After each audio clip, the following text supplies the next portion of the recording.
Secret in Prague. Soon on TV5. Hindi dahil iba ang tingin sa'yo ng mundo, ay mahina ka na.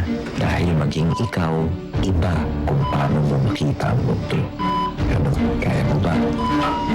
The Good Doctor. Dito sa TV5.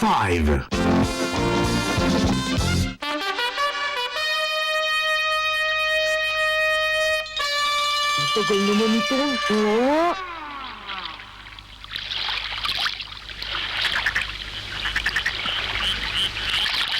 Oh, hindi ka ba natatakot? Hindi, sanay na ako sa ganito. Ganun ba? Ako naman ngayon lang ako lumabas ng ganitong hating gabi. Wala namang pinagkaiba yung paglabas sa umaga at gabi. Wala kang dapat ikatakot. Sobrang tagal na nito. Kaya nga, baka nahirapan siya makapuslit sa bahay nila ngayon kaya siya natagalan. Nakakatawa. Huwag kang mag-alala. Madali lang para kay Tom na tumakas sa bahay nila. Oh, ayan na siya. Oh, nasaan? Dun sa may bandang bangin.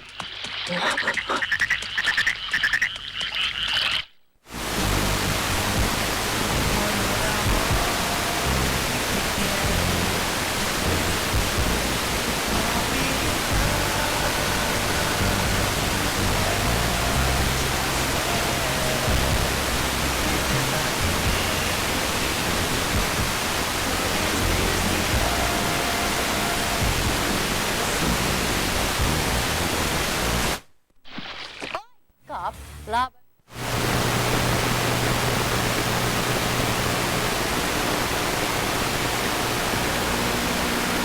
Three-point buzzer, beater ni...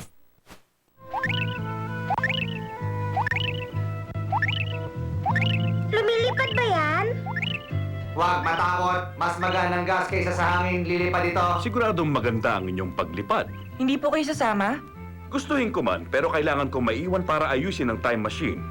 Sir, siguruhin mo alagaan mo sila. Pero... Ready for departure. Kanina? Ay, hindi. Tulog mantika yun si Papa.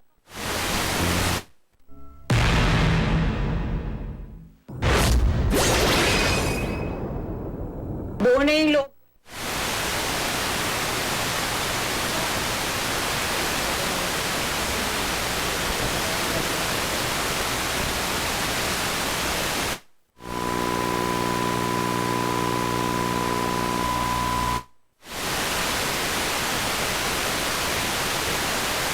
Farmers and Traders Cooperative in Bangkok, no? Ating pagpakikinig, halos pareho lang. Pero para ho mas maunawaan pa natin itong dalawang produktong ito. Ito ho bang kamatis at ang sili ho ba ay year-round itinatanim o may season lang sila?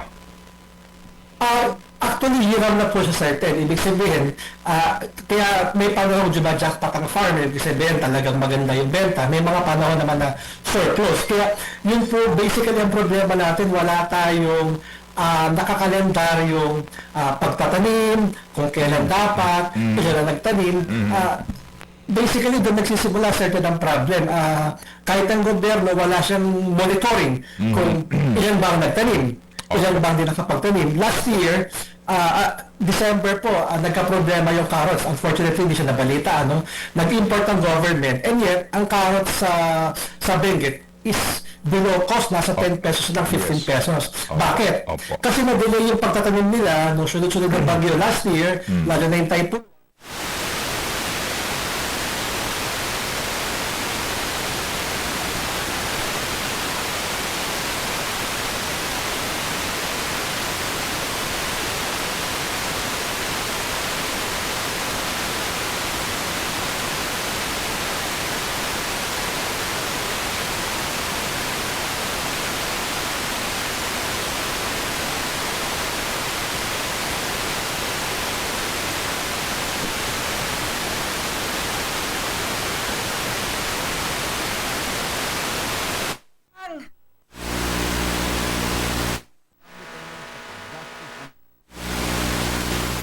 Ang tinig.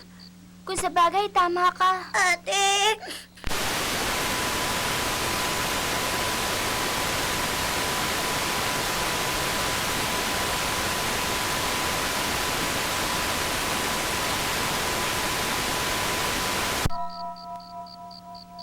Hindi kaya naroon ang sabsaban. Tayo na! Sir, tignan mo nga naman, nagkasalubong pa tayo. Oo nga. Bakit kayo narito?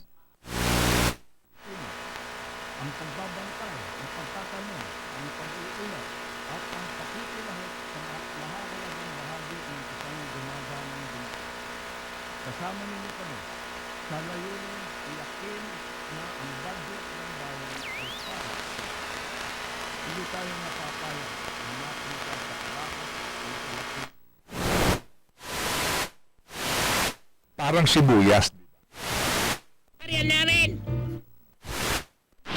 Pero natakot ako rin kanina. Ang isang pirata di nagsasabing natatakot siya.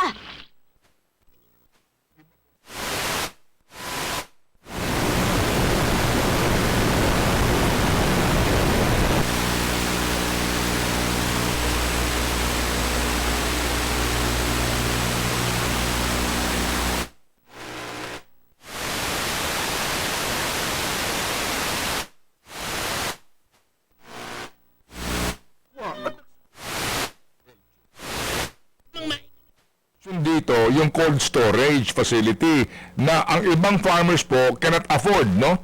Kaya yung mga traders na naman po ang bibili ng mura, i-imbak and then magta-timing. Oo, kapag po tumaas ang presyo, tsaka nila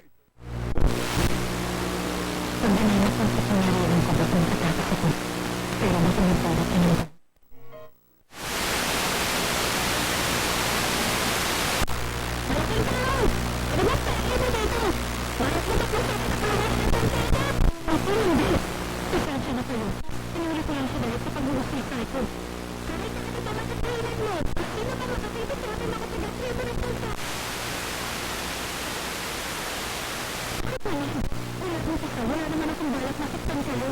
At kahit nakita ko kayong lahat, palit na lang. Hindi ko napagsasabi.